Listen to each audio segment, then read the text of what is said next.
comprendre comment des artistes coopèrent sur des bases aussi floues et sûres à la fois, nous pouvons nous reporter à l'analyse proposée par George Herbert Mead de ce qu'il appelait se mettre à la place de l'autre.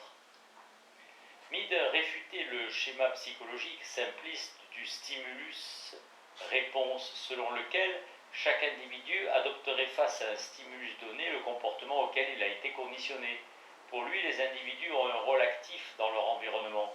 Ils cherchent des objets vers quoi orienter leur activité. Quand ils les trouvent, et autrui fait partie de ces objets, ils en interprètent aussitôt la signification en leur attribuant telle ou telle propension à réagir face aux actions qu'eux-mêmes pourraient entreprendre. Ainsi, les gens modèlent peu à peu leur ligne de conduite non seulement d'après leurs impulsions, mais aussi d'après les réponses à leurs propres actions qu'ils attendent d'autrui. Peu importe que ces prévisions soient justes ou non.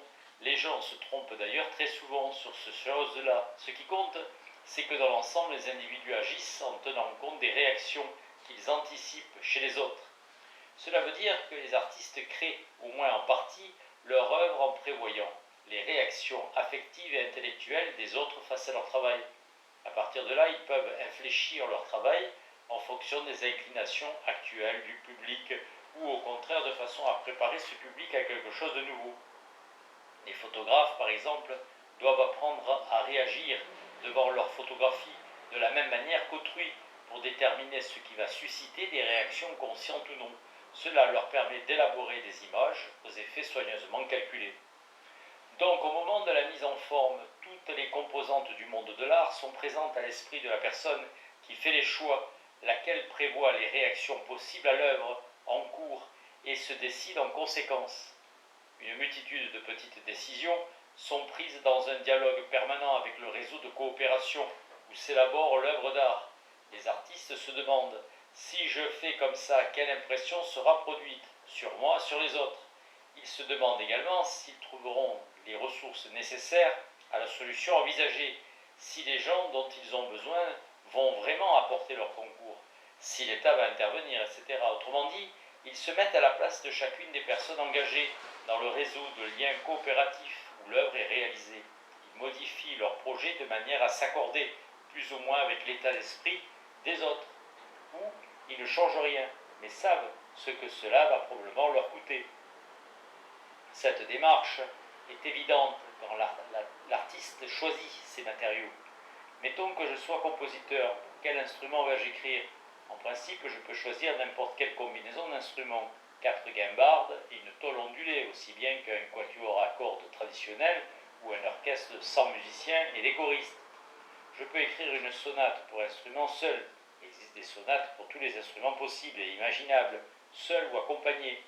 Quand on compose une sonate, on a de fortes chances de la faire exécuter, surtout si elle est destinée à un instrument rarement utilisé en solo. Les joueurs de trombone et de contrebasse ne demandent pas mieux que de voir s'enrichir leur maigre répertoire de solos, et les plus célèbres d'entre eux commandent souvent des œuvres à des compositeurs. Lorsqu'ils décident pour quel instrument ils vont écrire, les compositeurs savent que les œuvres pour 2 violons, un alto et un violoncelle, le quatuor à cordes classiques, ont de fortes chances d'être interprétées parce qu'il existe déjà beaucoup de quatuors prêts à jouer des partitions écrites pour eux. Par contre, si les compositeurs écrivent pour un basson et un harmonica ou pour un orgue, des timbales et un saxophone alto, ils savent que les instrumentistes devront se réunir spécialement pour cette occasion, que des mésententes entre eux pourront compromettre la carrière de l'œuvre, et qu'il faudra sans doute aller les chercher dans un conservatoire où il est plus facile de former un ensemble aussi inhabituel. On me rétorquera que le monde de la musique a besoin de quatuors, alors qu'il peut très bien se passer d'œuvres écrites pour des groupes d'instruments aussi hétéroclites, à moins bien entendu que quelqu'un n'ait commandé ces œuvres. Mais dans ce cas, le commanditaire aura pris toutes les mesures nécessaires. Quand il achève une œuvre aussi, les artistes tiennent compte des réactions qu'ils peuvent prévoir grâce à l'expérience acquise dans un monde de l'art. Comment savent-ils qu'ils ont fini une œuvre, qu'ils doivent s'arrêter d'écrire ou de peindre? Leurs décisions se fondent souvent sur ce que d'autres membres du monde de l'art sont susceptibles d'en penser. Quand on interroge des artistes, ils sont presque toujours incapables de dire comment ils savent qu'ils ont fini. En fait, ils ne peuvent dire à quel moment une œuvre est achevée, mais à quel moment elle doit l'être. Et il ne s'agit pas là d'une nécessité inhérente à leur discipline ou à leur mode d'expression, mais bien plutôt d'une obligation imposée par le monde de l'art. Si une pièce de théâtre est annoncée pour le 3 janvier, elle devra être jouée à cette date, sinon il faudra rembourser les places, décommander les critiques invités. Le metteur en scène perdra une partie du public, réduira ses chances de pouvoir monter d'autres pièces, s'aliénera la confiance des acteurs et des directeurs de salle. Les systèmes de production et de distribution de la plupart des mondes de l'art imposent ainsi des délais impératifs. Je sais que je dois livrer 15 lithographies à une certaine date, car ma galerie a annoncé le vernissage. Les critiques seront là, et s'ils ne peuvent voir mes œuvres, ils n'en parleront pas. Presque tous les mondes de l'art fixent des calendriers irrévocables ou donnent les moyens de les fixer. Tout en dessinant sur la pierre lithographique, je sais à quel moment les 15 estampes doivent être prêtes. Supposons que notre film doive sortir le jour de Noël dans les cinémas parisiens. Non seulement nous savons quand tout doit être terminé, mais nous pouvons aussi établir un compte à rebours de toutes les étapes du travail. Nous savons à quelle date la musique doit être enregistrée, et donc quand elle doit être composée, et donc quand telle ou telle scène doit être prête pour la synchronisation, etc. Sax Commins a écrit un livre à la place d'un auteur qui n'avait pas remis le manuscrit d'une biographie de Liliane Russell, dont la publication devait coïncider avec la sortie d'un film qui lui était consacré. Quelques semaines avant la date de parution, annoncée dans la presse, l'auteur n'avait pas rédigé une seule page. Cummins s'installa chez lui et mit en forme les documents et les notes rassemblés par l'auteur. Peu de gens réagissent devant les œuvres d'art de manière aussi réfléchie que les artistes expérimentés. La plupart savent que tel morceau de musique les rend tristes, mais ils ignorent quels procédés mélodiques et harmoniques produisent cet effet. Les artistes à qui ces procédés sont parfaitement familiers se trompent plus rarement que les autres sur les effets prévisibles. Ils anticipent correctement les réactions probables d'autrui et obtiennent plus ou moins le résultat voulu. Si les artistes peuvent faire des prévisions exactes, c'est parce que le procès artistique obéit à des conventions. Dès lors que le mode mineur est conventionnellement associé à la tristesse ou à la mélancolie, les compositeurs peuvent se guider sur leur propre réaction. Si j'écris ce passage en mineur, les gens auront une impression de tristesse, puisque c'est ce que j'éprouve, et je susciterai l'émotion souhaitée. Ce genre de raisonnement permet aux artistes de prévoir avec beaucoup de précision les réactions d'autrui. Certaines conventions en arrivent à se traduire par des automatismes, si bien que les artistes ressentent dans leur chair ce qu'ils doivent faire. La façon dont Subno avait appris à jouer du piano montre comment les conventions s'insinuent dans l'expérience physique de l'artiste pour former une seconde nature et met en évidence la relation indissoluble entre l'acte physique et le travail mental qui est en jeu dans l'activité artistique. Tellement indissoluble en fait que la distinction n'est pas possible. L'omniprésence des conventions est évidemment un obstacle au changement dans les pratiques artistiques. Leurs connaissances donnent aux artistes des moyens d'action au niveau le plus viscéral. Elles s'enracinent si profondément en eux qu'ils peuvent penser et agir selon les conventions sans hésiter ni même réfléchir. Dans ces circonstances, les choix décisifs de la mise en forme sont vécus comme des actes plutôt que des choix à proprement parler. Ce que démontre la description pittoresque de Sudnow, c'est qu'il a appris tout autant à jouer les notes, les accords et les octaves au piano qu'à analyser la façon dont ces notes peuvent être combinées en une mélodie. On pourrait ajouter que dans ces moments où le geste et la pensée se confondent, la réflexion consiste en un dialogue constant avec le monde de l'art concerné par les choix faits. Le moment du choix et le moment créateur se fondent dans un dialogue avec un monde de l'art. Comme il relève à la fois de la création et de la réflexion, de l'innovation et de la routine répétitive, les choix décisifs sont des moments où l'artiste se trouve placé dans un dilemme singulier.